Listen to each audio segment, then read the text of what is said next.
Bom dia a todas as pessoas presentes nesse auditório. É com muita alegria que eu venho aqui para que nós possamos refletir juntos sobre essa temática tão importante que a faculdade está trazendo.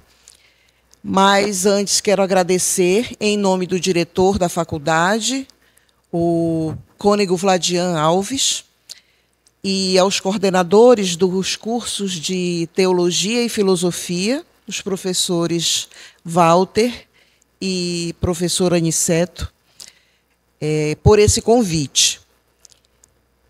Como da área da saúde e como pesquisadora na área do ensino, é muito significativo para mim ver uma faculdade trazer esse assunto tão importante. A gente cobra, às vezes, muitas mudanças de postura, mas a própria instituição não favorece isso.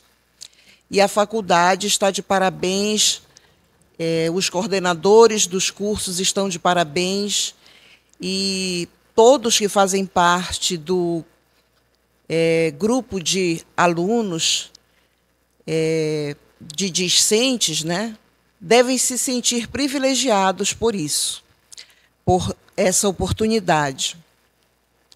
Eu, lembrando há pouco, com a história que o professor Aniceto falou, na década de 90 ainda, quando eu iniciei minhas atividades como professora, eu tive um aluno numa instituição de ensino superior que tinha deficiência visual. Ele era cego dos 2 olhos e uma única informação que eu tive foi assim: professora Marília, a senhora vai ter um aluno cego, viu? Eu disse, tá, tudo bem. E quando eu chego na sala de aula, ele estava lá. Essa foi a minha primeira experiência, foi num curso de pedagogia, onde eu ministrei a disciplina Saúde e Educação. E ele estava lá com um cachorro labrador dele, coisa mais linda, aqueles labradores, né, que acompanham as pessoas com deficiência visual. E ali foi o meu primeiro contato como professora com uma pessoa nessa condição. E ali eu descobri, por meio do meu interesse, como lidar com essa situação. E foi conversando com o aluno que eu consegui avançar nas aulas. Ele não conseguia ver, então a minha voz precisava ser muito clara, a minha fala precisava ser pausada, e aos poucos eu fui aprendendo com ele. Essa foi a minha primeira experiência.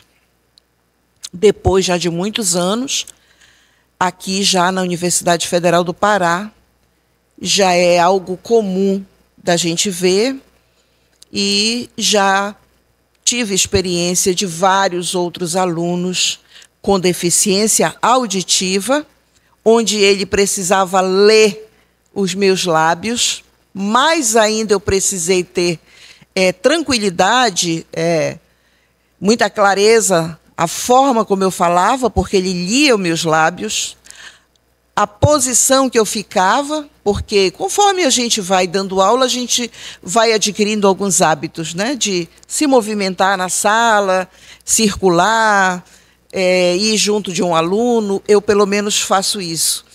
E quando eu estava nessa turma, eu tinha que ficar parada, estática, na frente desse aluno, e falando também de forma muito pausada. Então, essas vivências que eu tive, elas trouxeram para mim muita reflexão.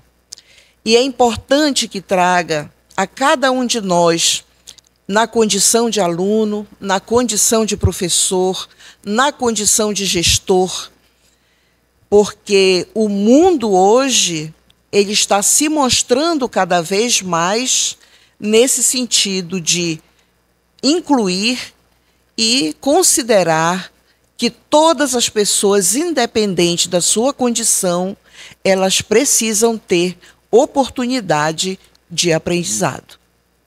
Elas têm plena condição de serem profissionais liberais, na condição de ser também um sacerdote, que nós temos também que ter esse olhar atento, ou um leigo que se forma por essa faculdade, que vai ser futuramente um professor, por exemplo, de filosofia. Então, assim, é uma satisfação muito grande poder estar, nesse momento, trazendo à tona essa fala. Quando o professor Aniceto me fez o convite, eu não sou especialista nessa área, mas como tenho a minha experiência docente e pesquiso essa área da formação, dos métodos de ensino, eu pensei ser pertinente trazer aqui o que fala o tema da palestra, aprendizado significativo. O que é isso? Mais do que nunca, considerando a clientela que nós vamos falar, que hoje o evento fala, eu entendo que é pertinente falar sobre o aprendizado significativo. E essa fala é uma fala que esclarece alguns conceitos, mas também é uma fala que solicita a reflexão de todos. Eu me deparei com essas figuras, com essa figura propriamente dita, ela me remeteu a um dos temas hoje mais atuais, que é a inteligência artificial. E eu coloquei aqui, prática educativa na realidade, um século imerso na discrepância. Por que na discrepância? Porque hoje nós vivemos mergulhados, né? É um convite, nós somos, de certa forma, convidados a conviver com a inteligência artificial no processo de ensino-aprendizagem, mas como educadores, como alunos também e como gestores, nós somos convidados a fazer parte de momentos que exigem da gente habilidades técnicas que não condizem com uma prática de ensino significativo. Professora Marília, eu não consigo trabalhar um ensino significativo no contexto da inteligência artificial. Eu não consigo trabalhar nas questões do ENAD, por exemplo, com os alunos que precisam fazer aquele provão de forma significativa. E quando o MEC faz as exigências para os gestores que precisa cumprir determinada carga horária, o projeto pedagógico tem que apresentar determinados conteúdos, e isso faz com que eu não consiga trabalhar de forma significativa, até um certo ponto, sim, prejudica. Porque vocês vão poder verificar, no decorrer da minha fala, o que constitui essa aprendizagem significativa. Então, por isso, eu achei interessante trazer para vocês e definir como discrepância, né? Porque, ao mesmo tempo que a educação nos solicita acompanhar esses avanços tecnológicos, esses avanços da inteligência, a educação também exige que eu prepare o aluno para fazer um exame nacional. O MEC exige dados quantitativos e qualitativos, onde eu preciso trabalhar de forma sistematizada, organizada, cumprir determinados prazos. Então, nesse sentido, a gente vive essa discrepância. Mas, voltando ao tema, Eu coloco aqui 3 questões para a gente dar início à temática propriamente dita. O que é a aprendizagem significativa? Quando surgiu esse conceito? De que aprendizado estamos falando? Então, o que é isso? O que significa no contexto pedagógico, no processo formativo, essa aprendizagem significativa? Essa aprendizagem significativa, ela vem de uma teoria da aprendizagem. Uma teoria que ela é da década de 60, com a publicação de uma obra deste autor americano, David Altshuler. Ele é muito conhecido como Altshuler, David Paul Altshuler. Ele foi médico e se especializou em psiquiatria e psicologia.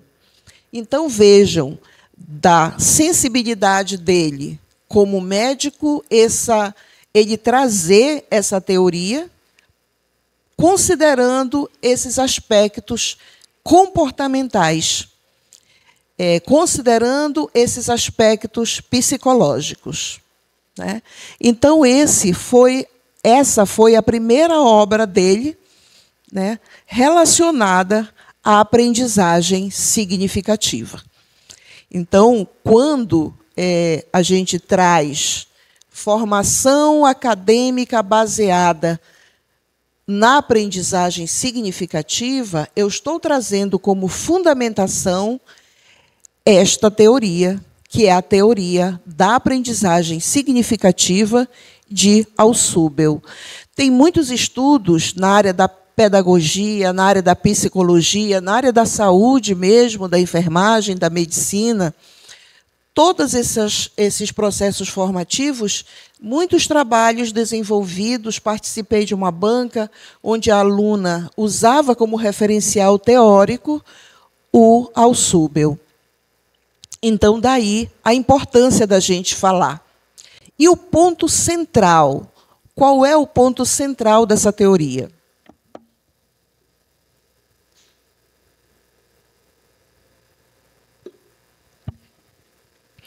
Dentre todos os fatores que influenciam a aprendizagem, o mais importante é o que o aluno previamente sabe, aspecto considerado ponto de partida. Então, quando o Altshuler ele construiu essa teoria, ele traz como imagem central o aluno, o que ele previamente sabe. Então, dependendo da postura que o professor tem, ele não consegue trabalhar nessa perspectiva de que o aluno sabe alguma coisa. Talvez aqui dentro tenha alguém que já tenha estudado essa teoria e provavelmente tem pessoas que ainda nunca tinham ouvido falar. Mas, se nós pararmos para discutir algumas questões, vocês relatarem algumas experiências acadêmicas, nós vamos perceber que existe aprendizagem em cada um que está aqui. Cada um traz consigo algum tipo de conhecimento. Então, o foco central é o quê? É a experiência, é o que o aluno sabe previamente, independente do que seja a temática. O foco central, o ponto central é esse. E Altshuler é esse senhor aqui, né? E ele diz assim, que a aprendizagem significativa ocorre quando o novo conhecimento se ancora em conceitos pré-existentes na estrutura cognitiva da pessoa, estabelecendo relações significativas e não apenas memorização mecânica. No que diz respeito a essa memorização mecânica, é porque Altshuler ele entende que existem 2 tipos de aprendizado: o aprendizado mecânico e o aprendizado significativo. Então, ele diz que essa aprendizagem ela acontece quando esse novo conhecimento surge. E esse novo conhecimento nada mais é do que a junção daquilo que o aluno já sabe com aquilo que o professor está trazendo para a discussão em sala de aula. Significativa na concepção cognitiva, estabelece uma preocupação com o aprender a pensar. Aqui parece muito simples, mas não é simples. Quando o Cônego Vladian, como professor, traz uma temática e ele, num primeiro momento, ele lança um conceito e pede que os alunos pensem a respeito desse conceito, ele vai estar o quê? Provocando esse aluno a trazer o pensamento dele, aquilo que ele compreende por aquele assunto. Não necessita ser um conhecimento pautado, fundamentado em alguma teoria. Até possa ser que ele tenha, mas algum pensamento ele tem sobre determinado assunto. Então, esse aprendizado a pensar talvez seja um dos maiores desafios. Na aula de metodologia, eu sou professora de metodologia científica também, lá na universidade. Nós temos uma aula que eu coloco assim, alfabetização pedagógica, aprendendo a ler os textos acadêmicos, os textos científicos, perdão. E é uma das aulas mais difíceis, porque é justamente esse exercício do pensamento, né? Você ensinar o seu pensamento a pensar, a refletir sobre determinado assunto. Então, por que tem essa aula? Para que eles treinem a leitura, para que eles possam se familiarizar com determinados conceitos, para que eles enriqueçam o vocabulário deles, porque só assim eles vão conseguir depois escrever. Porque se a gente não faz esse exercício, não tem escrita. Às vezes a gente não diz assim, mas não sai nada. O professor já falou, já ensinou, eu já li aquele texto, aquele artigo, mas eu não sai nada. Por que não sai nada? É pela falta do exercício do pensamento. Então, isso é muito importante que a gente faça esse exercício. E o aprender a aprender, que é todo dia, é permanente. Todo dia a gente vai aprendendo a aprender alguma coisa. Então, quando a gente fala dessa questão significativa, na concepção do conhecimento, né, na concepção cognitiva, estabelece essa preocupação com o aprender a pensar e o aprender a aprender, e não com a obtenção de comportamento observável, além de responsabilizar o aluno pelo seu processo pessoal de aprendizagem e ajudá-lo a ser cognitiva e afetivamente persistente.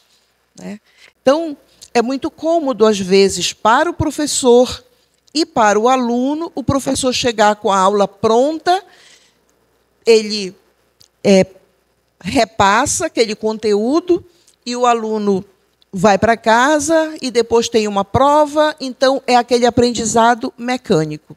Não é um aprendizado pautado no pensamento, na reflexão, na aprendizagem. E essa questão da responsabilização do aluno, ela cabe muito a nós como docente, né? Porque é um exercício que nós temos que fazer dentro do nosso plano de ensino com os conteúdos que nós vamos trabalhar. Que esse aluno ele se sinta também responsável, né? Pedro, você é responsável também por construir conhecimento na disciplina que você cursa. Não é só o professor que é responsável pelo seu conhecimento. Então, você também é responsável por isso.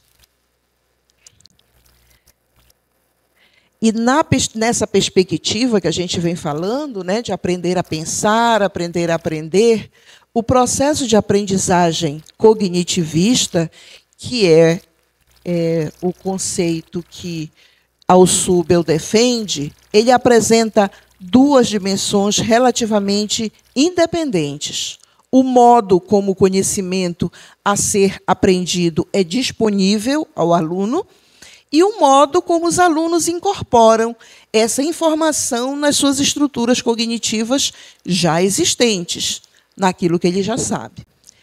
Então, vejam que o professor ele ocupa também um lugar de extrema importância. A forma como ele vai apresentar, vai disponibilizar esse conhecimento, né?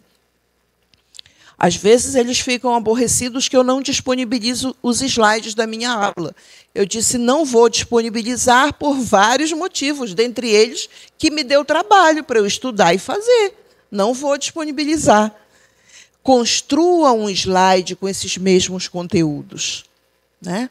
Eles têm a disciplina, nessa disciplina de metodologia, antes de entrar nos passos dos projetos, trabalho com eles no que diz respeito à natureza do conhecimento humano. Então, a gente fala do senso comum, fala do conhecimento empírico, filosófico, enfim. E eles fazem toda essa construção teórica inicial, né? Eu digo para eles que é o estudo independente. Eles vão procurar sobre isso, cada grupo fala sobre um tipo de conhecimento e eles vão trazer para a sala de aula, para partilhar comigo e com os outros, da forma que eles quiserem. Então, às vezes, eles trazem um professor lá da filosofia, né? Às vezes, eles trazem um professor lá da antropologia para falar sobre alguma coisa, sobre o conhecimento mítico, por exemplo, enfim. Eles constroem esse conteúdo, né? E essa é a primeira avaliação deles comigo, é essa. É quando eles trazem isso pronto. E, claro, que depois eu continuo, né? Acrescento mais alguma coisa, faço a relação com a questão da saúde, enfim.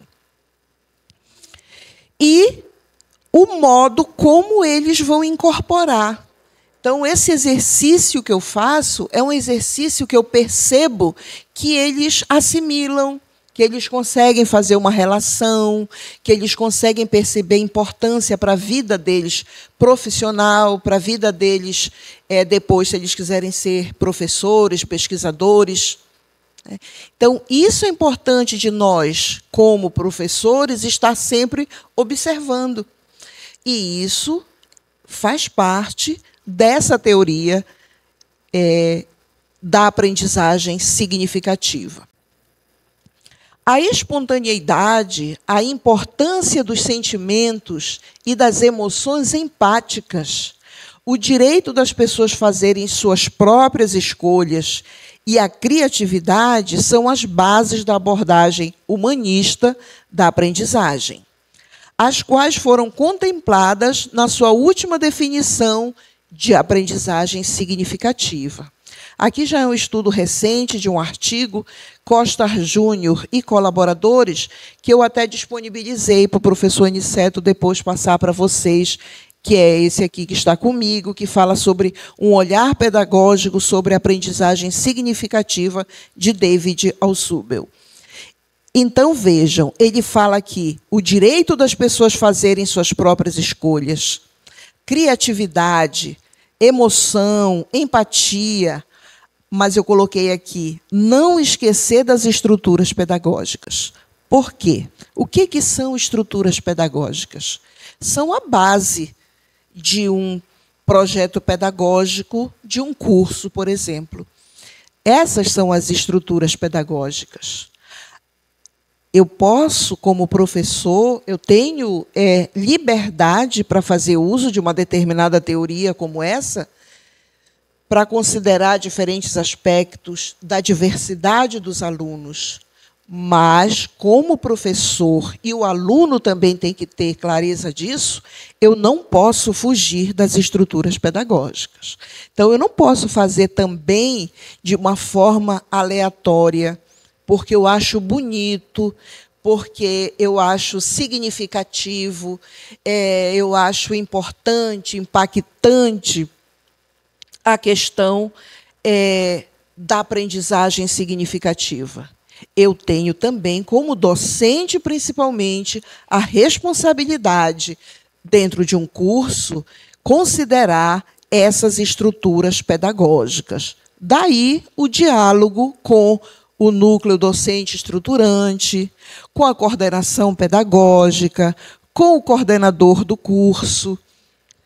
Existe todo um encadeamento, uma relação que eu preciso considerar para que eu desenvolva, favoreça, contribua com esse tipo de formação que considera o direito das pessoas fazerem suas próprias escolhas.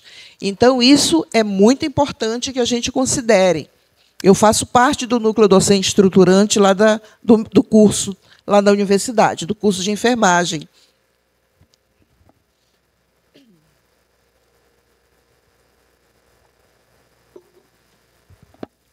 E o que a gente percebia é que muitos professores, considerando essa necessidade de mudança na forma de ensino, traziam teorias, traziam métodos de ensino para trabalhar o conteúdo deles de uma forma totalmente discrepante do projeto pedagógico. E isso não pode. Então, eu não posso deixar de considerar essas estruturas pedagógicas que a instituição determina. Então, isso é muito importante que eu considere quando eu vou trabalhar nessa perspectiva do ensino significativo, da aprendizagem significativa. Então, o que poderá ser espontâneo e livre é a dinâmica interna do estudo do aluno, né? Então, isso aqui é livre, ele tem liberdade. Lembram quando eu disse para vocês que eles saem para procurar conhecimento, para procurar alguém, para trazer para a sala de aula, para falar sobre o tipo de conhecimento? Às vezes trazem um professor lá da filosofia, um professor lá da antropologia, tanto que essa estratégia é chamada de estudo independente. Eles fazem isso independente de mim, como professora deles. Então, eles têm liberdade. Essa dinâmica interna deles é livre. Isso também faz parte da aprendizagem significativa. E isso faz com que ele se sinta responsável por essa aprendizagem, né? Nas quais o mesmo poderá encontrar novos conceitos, técnicas e condutas acadêmicas que contribuam para o avanço qualitativo e quantitativo do seu saber sobre um determinado tema. Tá? Então, isso é muito importante que a gente tenha clareza disso. Essa liberdade, ela é uma liberdade mais relacionada ao aluno do que ao compromisso como docente. Para o Subel, o significado é um produto fenomenológico, né? O que é esse produto fenomenológico? É que ele dá abertura aos significados, né? Das ações do professor, das ações do aluno. Ele atribui significado a isso. Então, ao Subel, ele traz essa questão fenomenológica do processo de aprendizagem, no qual o significado potencial inerente aos símbolos converte-se em conteúdo cognitivo diferenciado para uma determinada pessoa. É também desse material que eu trouxe para vocês. E aqui eu chamo a atenção aos métodos de ensino, né? Porque quando o Subel fala da questão fenomenológica do processo de aprendizagem, eu tenho que ter muita atenção na atualidade, porque hoje o que a gente percebe é que eu faço um processo de aprendizagem significativa porque eu faço uso de metodologias ativas. Não necessariamente.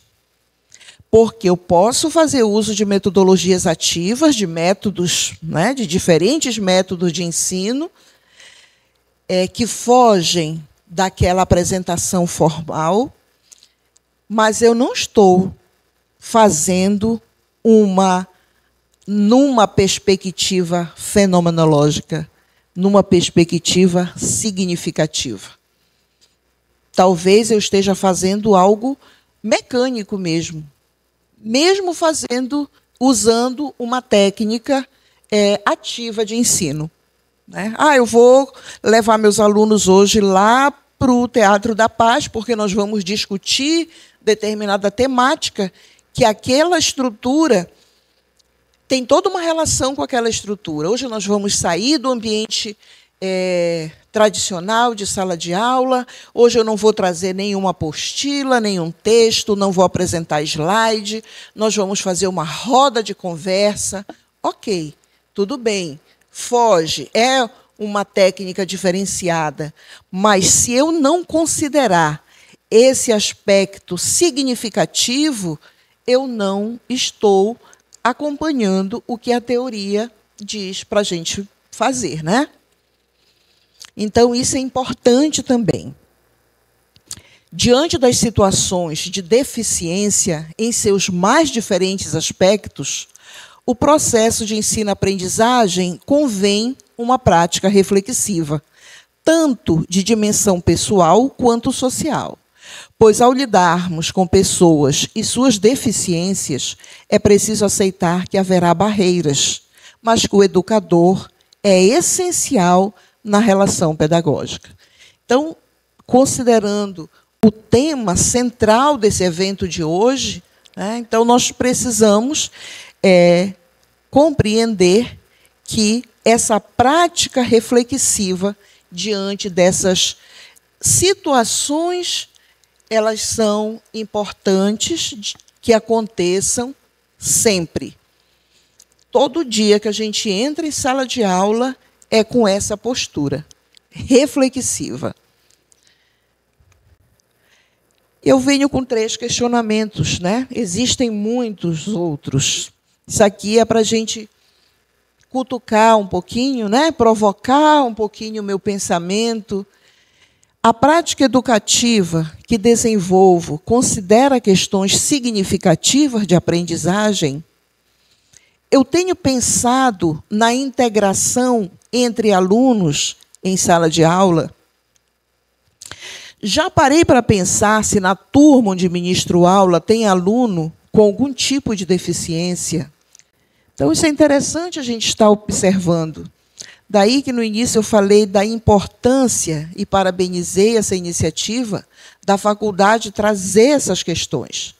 Porque, às vezes, eu entro numa turma para dar aula, eu não olho nem nos olhos dos meus alunos, eu não consigo nem olhar para conversar com ele, porque eu já entro, eu tenho que dar aquele conteúdo em tanto tempo, eu não posso parar, eu não posso interromper, porque eu vou atrasar o meu conteúdo, eu vou sair daquilo que eu estruturei lá com o núcleo docente estruturante.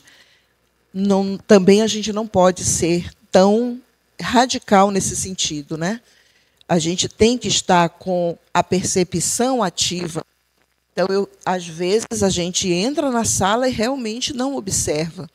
Lá na universidade, nós temos muitos alunos indígenas de diferentes tribos, né? E isso é algo que eu, como docente, sinto dificuldade. Às vezes, a gente está discutindo determinados conceitos, falando de determinadas técnicas, e eu vejo que esse aluno indígena ele tem dificuldade de aprendizado. Então, eu tenho que chegar junto. Agora, eu estou com uma aluna indígena. Tu compreendestes o que eu falei?